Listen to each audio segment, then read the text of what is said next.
નમસ્કાર મિત્રો, આજના આ ખાસ વિશ્લેષણમાં તમારું સ્વાગત છે.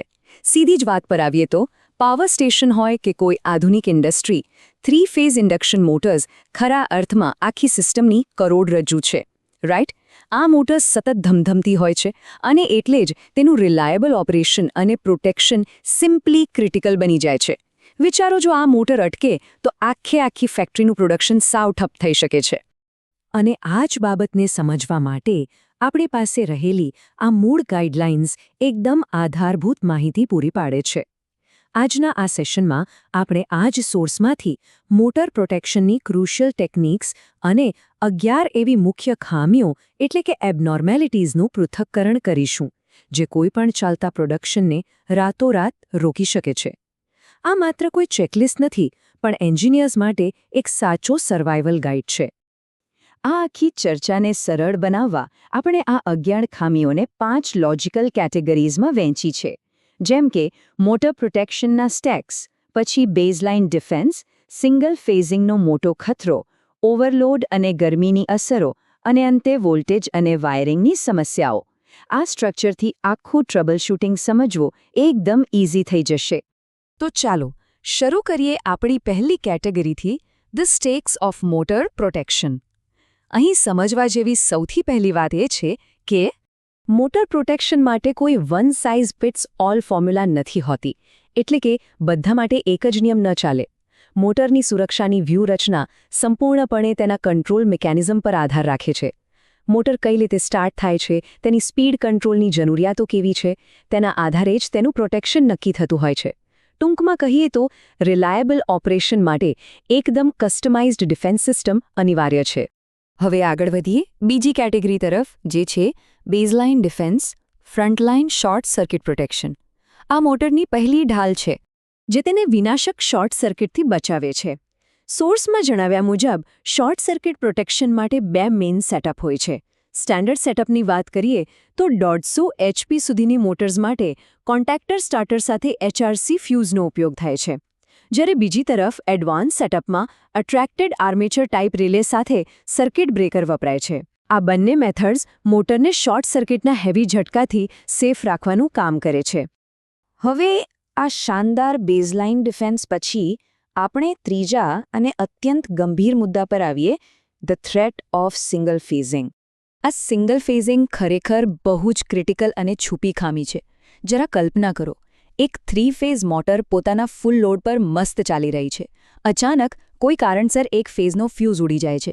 હવે નિયમ પ્રમાણે તો મોટર બંધ થવી જોઈએ, રાઈટ?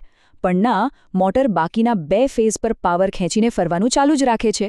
આ એક એવી ખતરનાક કન્ડિશન છે જેને સિંગલ ફેઝિંગ કહેવાય છે, અને કમનસીબે શરૂઆતમાં તે કોઈના ધ્યાનમાં પણ નથી આવતી. અને આનો ડોમિનો ઇફેક્ટ જુઓ. પહેલા 3 ફેઝમાંથી પાવર આવતો હતો, હવે ખાલી 2 જ ફેઝ બચ્યા. આના લીધે પેલા 2 ફેઝનો કરંટ અચાનક જ સ્પાઇક થાય છે અને વાઇન્ડિંગનું ટેમ્પરેચર વધવા માંડે છે. આ અનબેલેન્સ લોડિંગને કારણે કરંટનો એક નેગેટિવ સિક્વન્સ કમ્પોનેન્ટ ઊભો થાય છે, જે ગરમીને એટલી હદે વધારી દે છે કે છેવટે મોટરના ઇન્સ્યુલેશનના રીતસરના ધજાગરા ઉડી જાય છે. ડેમેજ બહુ જ સિવિયર હોય છે. તો સવાલ એ છે કે આનાથી બચવું કેવી રીતે? જુઓ, ટ્રેડિશનલ થર્મલ રિલેઝમાં આ પ્રોટેક્શન તો હોય જ, પણ તે કદાચ પૂરતી ઝડપે રિએક્ટ ન પણ કરી શકે. આની સરખામણીમાં અત્યારે સિંગલ ફેઝિંગ પ્રિવેન્ટર્સ જબરદસ્ત પોપ્યુલર થયા છે, કારણ કે આ મોડર્ન ડિવાઇસીસ એટલા પાવરફુલ છે કે જેવો ફેઝ લોસ થાય કે તરત જ, એટલે કે વિધિન ફ્રેક્શન ઓફ સેકન્ડ્સ, મોટરને ટ્રિપ કરી દે છે. આગળની કેટેગરી છે the heavy lifters, overloads, heat અને સ્ટોલ્સ. અહીં આપણે મિકેનિકલ સ્ટ્રેસની વાત કરી રહ્યા છીએ. આ કેટેગરીમાં સોર્સ ટેક્સ્ટ મુખ્યત્વે 4 ફિઝિકલ સ્ટ્રેસર્સ પર ફોકસ કરે છે. પહેલું છે પ્રોલોંગ્ડ ઓવરલોડિંગ, એટલે કે મોટર પર સતત વધારે પડતો લોડ રહેવો. બીજું છે સ્ટોલિંગ. અતિશય લોડને લીધે મોટર ચાલુ જ ન થઈ શકે અને તે જંગી માત્રામાં કરંટ ખેંચવા લાગે. સોર્સમાં ક્લિયર ઇન્સ્ટ્રક્શન છે કે આવા સમયે મોટર તરત જ બંધ કરી દેવી જોઈએ. ત્રીજું, કોઈપણ કારણસર અંદરનું તાપમાન વધી જવું. અને ચોથું, બેરિંગ ફેલ્યોર. ખરાબ બેરિંગ્સ રોટરને સાવ બ્લોક કરી દે છે.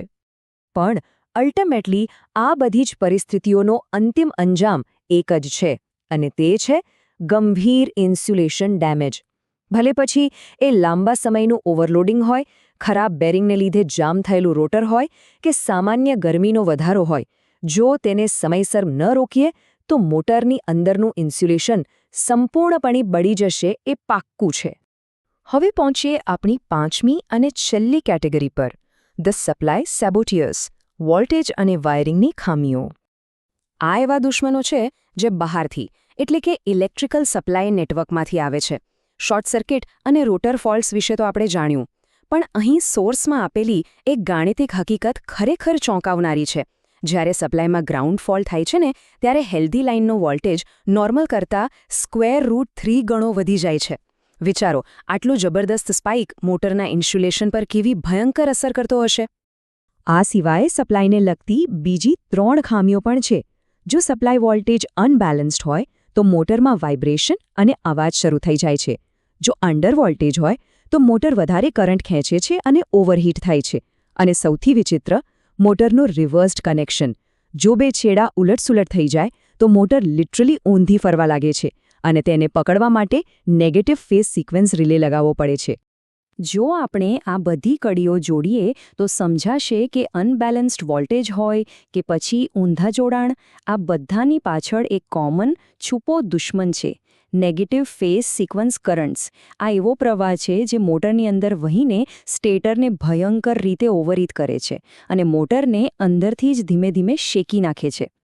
અને આ બધું સમજવા માટે સોર્સમાં આપેલી આ યાદી જુઓ. આ 4 થી 11 નંબરની ખામીઓનું સંપૂર્ણ બ્રેકડાઉન છે. આ માહિતી ખરેખર એક કમ્પ્લીટ ડાયગ્નોસ્ટિક મેપ છે. કોઈ પણ ઇલેક્ટ્રિકલ કે મિકેનિકલ ફેલ્યોરને ઓળખવા અને તેને રોકવા માટે આ 11 મુદ્દાઓનું જ્ઞાન આપણી પાસે હોવું ખૂબ જ જરૂરી છે. તો મિત્રો, આ બધું સમજ્યા પછી એક ભવિષ્યલક્ષી વિચાર સાથે આ માહિતીસભર ચર્ચાનું સમાપન કરીએ. આજે ઇન્ડસ્ટ્રીઝ ધીમે ધીમે સ્માર્ટ ગ્રીડ્સ તરફ વળી રહી છે. તો શું એવું બની શકે કે ભવિષ્યમાં આર્ટિફિશિયલ ઇન્ટેલિજન્સ આ જ 11 ક્લાસિક ટેક્સ્ટબુક પેરામીટર્સનો ઉપયોગ કરીને સિસ્ટમમાં એક પણ ફ્યુઝ ઉડે તે પહેલાં જ મોટરના ફેલ્યોરની સચોટ આગાહી કરી લે? જ્ઞાન તો એનું જ છે, બસ તેને એપ્લાય કરવાની રીત બદલાઈ રહી છે. આ પ્રશ્ન પર ચોક્કસ વિચાર કરજો. આજના આ સેશનમાં જોડાવા બદલ ખૂબ ખૂબ આભાર.